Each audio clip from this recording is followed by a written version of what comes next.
আজ ১৯তম রমজান বৃহস্পতিবার রাত বা দিনে যে কোনো সময় আমার সম্মানিতা মা বোন মুসলিম ভাই কোরআনুল কারীমের সূরা আলে ইমরানের ১৯৩ নম্বর আয়াতটি যদি পড়েন, সাথে সাথে আল্লাহ পাক সমস্ত গুনাহগুলো আল্লাহ পাক মাফ করে দিবেন। আল্লাহ পাক কুদরতি রহমতের হাত প্রসারিত করে বসে আছেন।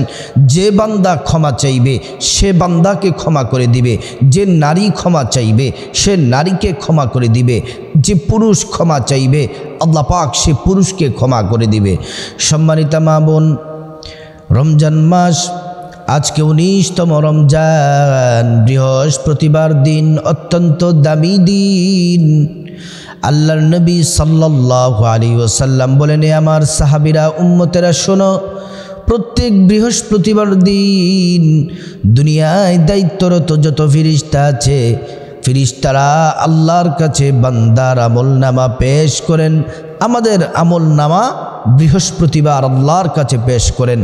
আজকে আপনি যদি ছোট্ট দোয়াটি যদি আপনি পড়তে পারেন, শুধুমাত্র যদি ৭ বার যদি পড়তে পারেন, ৫ বার কমপক্ষে যদি পড়তে পারেন, অথবা ১১ বার যদি পড়তে পারেন, অথবা ৩ বার যদি পড়তে পারেন, আল্লাহ পাক আপনার জীবনের সব গুনাহগুলা আল্লাহ রাব্বুল আলামিন মাফ করে দিবেন। সম্মানিতা মা বোন, কোরআনুল কারীম হলো সর্বশ্রেষ্ঠ কিতাব, যেই কিতাবের মধ্যে কোনো ভুল নেই, সন্দেহ নেই। কারণ এই পবিত্র কোরআনুল কারীম মাহে রমজান মাসে আল্লাহ পাক নাজিল করেছেন। আল্লাহ পাক এই মাহে রমজানে লৌহে মাহফুজ থেকে জমিনের প্রথম আসমানে মহান আল্লাহ পাক কোরআনুল কারীম নাজিল করেছেন। এই কোরআন যারা পড়বে, কোরআন যারা মানবে, নবীজি বলেন, মান জালাল কোরআন আমামাহু কাদাহু ইলাল জান্নাহ। কোরআন যারা পড়বে, কোরআন যারা মানবে, কোরআন ভিত্তিক জীবন গঠন যারা করবে, রব্বুল আলামিন বলেন, আল্লাহ পাক সুসংবাদ দিয়েছেন, কদাহু ইলাল জান্নাহ। কোরআন তাদেরকে ডানেও নিবে না, বায়েও নিবে না, কোরআন তাদেরকে সোজা আল্লাহর জান্নাতে পৌঁছে দিবে। সুবহানাল্লাহি ওয়া বিহামদি। সম্মানিত মা বোন, বৃহস্পতিবার দিন অত্যন্ত দামি। আল্লাহ পাকের এই পবিত্র শ্রেষ্ঠ মাস আমাদেরকে দিয়েছেন মাহে রমাদান, যে মাসে প্রতিটি মুহূর্তে আল্লাহ পাক অসংখ্য গণিত বান্দাদেরকে ক্ষমা করে দেন, জাহান্নামীদেরকে জাহান্নাম থেকে মুক্তি দিয়ে দেন। এই পবিত্র রমজান মাসে কেউ যদি আল্লাহকে যদি একবার যদি ডাকে, দিল থেকে আল্লাহ পাককে যদি ডাক দেয়, আল্লাহ পাকের কুদরতি রহমতের দরিয়ায় জোশ মেরে যায়, আল্লাহ পাক সাথে সাথে জবাব দেন। আল্লাহু আকবার। এজন্য আমার সম্মানিতা মা বোন, আল্লাহ পাক আজকে কুদরতি রহমতের দরজা খোলা রেখেছেন।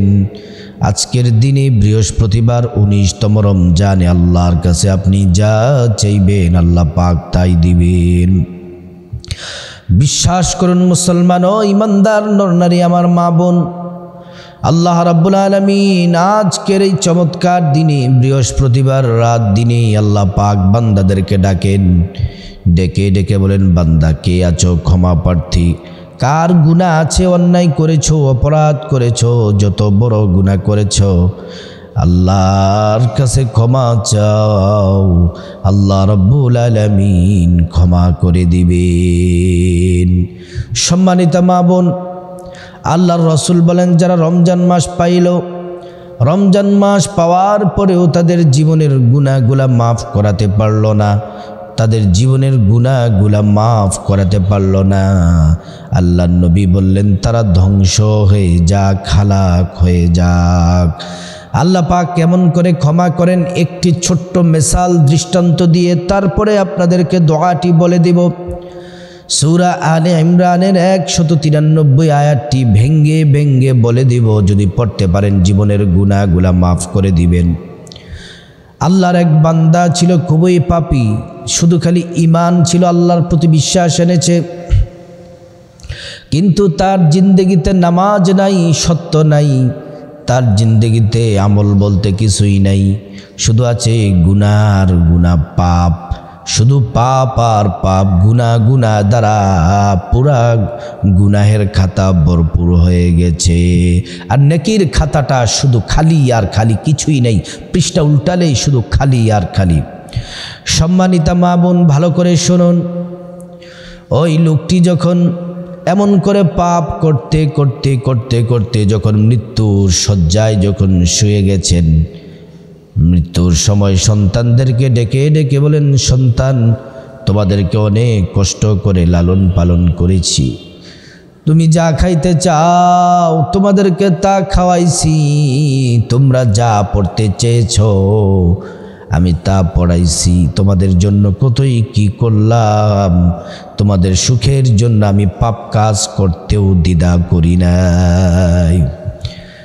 ওই লোকটি তার সন্তানদেরকে ডেকে ডেকে বললে, সন্তানেরা, আমি যদি মারা যাই, মৃত্যুর পরে আমাকে আগুন দিয়ে জ্বালিয়ে দিবে, আগুন দিয়ে পুড়িয়ে ছাই করে ফেলবে, কিন্তু আমার ছাইটি তোমরা একটি কাজ করবে, সেই ছাইটিকে দুইটি ভাগ করবে। দুই ভাগের প্রথম ভাগ হলো তোমরা বাতাসের সাথে উড়িয়ে দিবে, দ্বিতীয় নাম্বার ভাগ হলো সমুদ্রের মাঝখানে গিয়ে সমুদ্রের ঢেউয়ের মধ্যে ছড়িয়ে ছিটিয়ে দিবে। বাবা ঠিকই কিছুদিন পরে মারা গেল। বাবার ওসিয়ত অনুযায়ী সন্তানগুলা এবার বাবাকে পুড়িয়ে ফেললো, মুসলমান কিন্তু পুড়িয়ে ফেললো।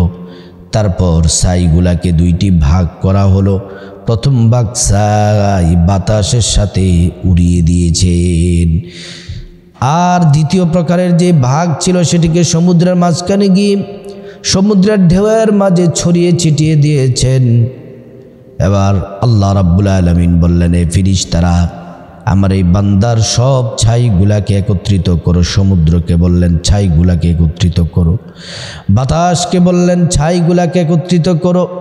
সবগুলাকে একত্রিত করার পর এবার আল্লাহ পাক আবার ওই ছাইগুলাকে একত্রিত করে মানুষ রূপে দাঁড় করালেন, মানুষ আগের মতোই তাকে করে দিলেন।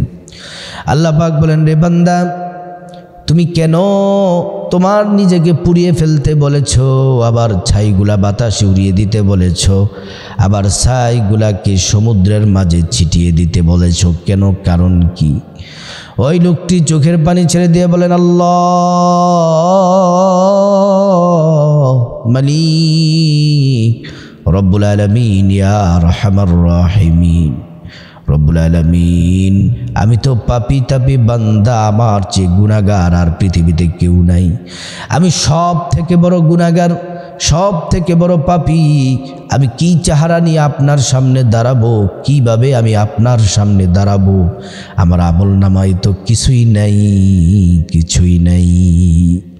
চোখের পানি ছেড়ে ছেড়ে কান্না করে দিলেন। আল্লাহ পাক বলেন, বান্দা, আমি তোমাকে বলতে চাই, আল্লাহ পাক বলেন, বান্দা তুমি কেঁদো না, কেঁদো না, তুমি যে আমি আল্লাহকে ভয় করেছো, এই ভয়ের কারণে আমি আল্লাহ রাব্বুল আলামিন তোমাকে ক্ষমা করে দিলাম। আল্লাহু আকবার, ক্ষমা করে দিয়েছেন। সম্মানিতা মা বোন, আজ বৃহস্পতিবার 19তম রমজান, শ্রেষ্ঠ দিন, শ্রেষ্ঠ রাত। সকাল দুপুর রাতে যে কোনো সময় আপনি ভিডিওটি দেখবেন, আমার সাথে সাথে এই ছোট্ট দোয়াটি পড়ে নেবেন। এই দোয়াটি পড়ার আগে আপনি প্রিয় নবী সাল্লাল্লাহু আলাইহি ওয়াসাল্লামের উপর 3 বার দুরূদ শরীফ পড়বেন। দুরূদ শরীফ পড়ার আগে একটি কথা বলতে চাই, এই আমলটি অজু সহ করা যায়, অজু ছাড়াও করা যায়, কিন্তু অজু সহ করাটাই হলো উত্তম, শ্রেষ্ঠ। আপনি যদি অজু করেন আল্লাহর নবীর শিখানো পদ্ধতিতে, তাহলে 2টি পুরস্কার পাবেন। 1 নাম্বার পুরস্কার হলো আপনার জীবনের সব গুনাহগুলো আল্লাহ পাক মাফ করে দিবেন, অজুর পানির সাথে জোরে জোরে পড়ে যাবে। 2 নাম্বার, আল্লাহ রাব্বুল আলামিন হাসরের ময়দানে অজুর অঙ্গ প্রত্যঙ্গগুলোর মধ্যে নূর দিয়ে দিবেন, নূরে চমকাতে থাকবে। প্যারা নবীজি সাল্লাল্লাহু আলাইহি ওয়াসাল্লাম আপনাকে দেখেই চিনে ফেলবেন, আল্লাহর কাছে নিয়ে যাবেন, আল্লাহর সুপারিশে আপনাকে জান্নাতে পৌঁছে দিবেন। সুবহানাল্লাহ। সম্মানিত মা বোন, ওযু যখন আপনার শেষ হয়ে যাবে, তারপরে প্রথমে প্রিয় নবী সাল্লাল্লাহু আলাইহি ওয়াসাল্লামের প্রতি 3 বার দুরূদ শরীফ পড়বেন, দুরূদ ইব্রাহিম।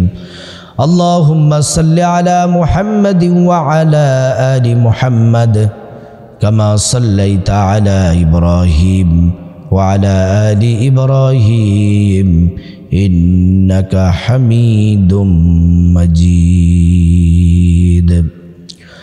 দুরূদ শরীফ পড়বেন 3 বার, সম্পূর্ণ দুরূদ ইব্রাহিম পড়বেন। দুরূদ ইব্রাহিম পড়ার পরে তারপরে ছোট্ট দোয়াটি সূরা আলে ইমরানের 193 আয়াতটি আপনি কমপক্ষে 5 বার, কমপক্ষে 3 বার অথবা 5 বার অথবা 7 বার অথবা 11 বার পড়ে নেবেন। আমার সাথে পড়ুন, রব্বানা ফাগফির লানা যুনুবানা ওয়া কাফির আন্না সাইয়্যাতিনা ওয়া তাওয়াফফানা মা'আল আবরার। আবারও বলছি, রব্বানা ফাগফির লানা যুনুবানা ওয়া কাফির আন্না সাইয়্যাতিনা ওয়া তাওয়াফফানা মা'আল আবরার। আরেকবার বলছি, রব্বানা ফাগফির লানা যুনুবানা ওয়া কাফির আন্না সাইয়্যাতিনা ওয়া তাওয়াফফানা মা'আল আবরার। হে আমাদের প্রতিপালক, ফাগফির লানা আমাদেরকে ক্ষমা করুন, যুনুবানা মন্দ কাজগুলা দূরীভূত করুন, ওয়া কাফির আন্না সাইয়্যাতিনা এবং আমাদেরকে সৎকর্ম পরায়ণদের সহকামী করে, ওয়া তাওয়াফফানা মা'আল আবরার মৃত্যু দান করেন। সুবহানাল্লাহ, সুবহানাল্লাহ। এটা পড়তে থাকবেন। তারপরে আবার 3 বার দুরূদ শরীফ পড়বেন। দুরূদ শরীফ পড়ে কয়েকবার ইস্তেগফার পড়বেন। ছোট্ট ইস্তেগফারটি আস্তাগফিরুল্লাহ আস্তাগফিরুল্লাহ আস্তাগফিরুল্লাহ। তারপরে প্রিয় নবী সাল্লাল্লাহু আলাইহি ওয়াসাল্লামের উপর দুরূদ পড়ে মুনাজাত দিয়ে আল্লাহর কাছে কান্নাকাটি করবেন, খাঁটি তাওবা করে আল্লাহর কাছে গুনাহ মাফ চাইবেন, গুনাহ মাফ করে দিবেন। রিজিক চাইবেন, আল্লাহ পাক রিজিক চাইবেন। সম্মান চাইবেন, আল্লাহ পাক সম্মান দিবেন। সম্মানিতা মা বোন, ভালো করে শুনুন। তারপরে এই আমলগুলা করবেন মনোযোগ দিয়ে, আল্লাহর উপর ভরসা রেখে করবেন। আজ বৃহস্পতিবার 19তম রমজান চলছে, আল্লাহ পাকের রহমতের দরজাগুলা খোলা আছে। এই দোয়াটি যদি পড়তে পারেন কপাল খুলে যাবে। আল্লাহ পাকের কাছে যা চাইবেন আল্লাহ পাক তাই দিবেন।